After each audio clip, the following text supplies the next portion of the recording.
voti che avrebbero dovuto esserci non ci sono stati. Credo che chi non ha dato questi voti a Franco Manzato bastava lo dicesse prima che i voti non c'erano. Franco non avrebbe avuto nessun problema a ritirarsi. Il tradimento non ce l'hai quando qualcuno ti dice che non hai i numeri per candidarti e quindi per trovare un accordo. Il tradimento ce l'hai quando ti dicono sì, ti do una mano e poi non te la danno. Perché questo era alla fine... Questa è una considerazione generale che vale per tutti i tradimenti.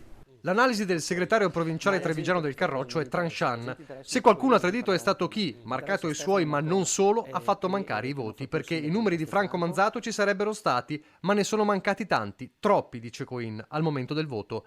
Di qui la netta sconfitta dell'ala trevigiana del Carroccio e la vittoria di Alberto Stefani al congresso regionale della Lega, mentre proprio Marcato, grande assente a Padova dopo l'infuocata conferenza stampa di martedì, postava su Facebook ironicamente una sola parola: capolavoro. Roberto Marcato è scomparso il giovedì precedente, il giorno prima della convocazione, quando di fatto ha chiesto un incontro e dove ci si è parlati rispetto a quello che poteva essere un percorso congressuale. Secondo me andare con 3 candidati era una follia. L'obiettivo era quello di andare con un candidato, perché bisognava andare con un candidato e bisognava creare le condizioni per andare con un candidato, perché c'era la necessità di far vedere che la Liga Veneta comunque era compatta.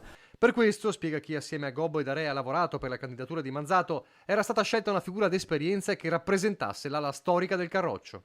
E quindi era un po' mantenere comunque presente quello che è la Liga Veneta all'interno della Liga per Salvini Premier. Franco di fatto è una persona che politica la fa da tanti anni, ha dato talmente tanto alla politica e viaggia ad un livello di consapevolezza politica e di visione politica che è sopra la media, e quindi assolutamente fatto il congresso è stato eletto un segretario e lui sarà il segretario assolutamente di tutti.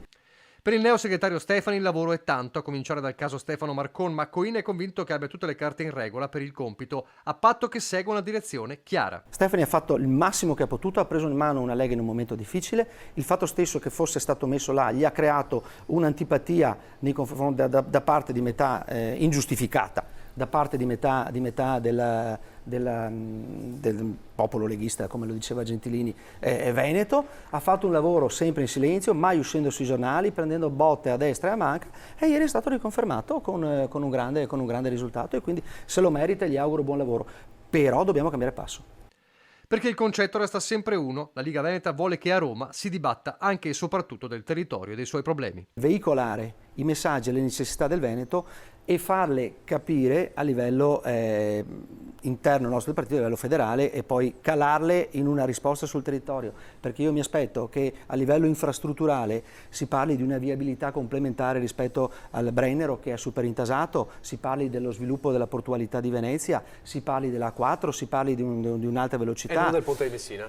Si deve parlare anche del ponte di Messina, si può parlare anche del ponte di Messina, ma devono esserci per contro anche un piano infrastrutturale che noi dal Veneto dobbiamo portare avanti.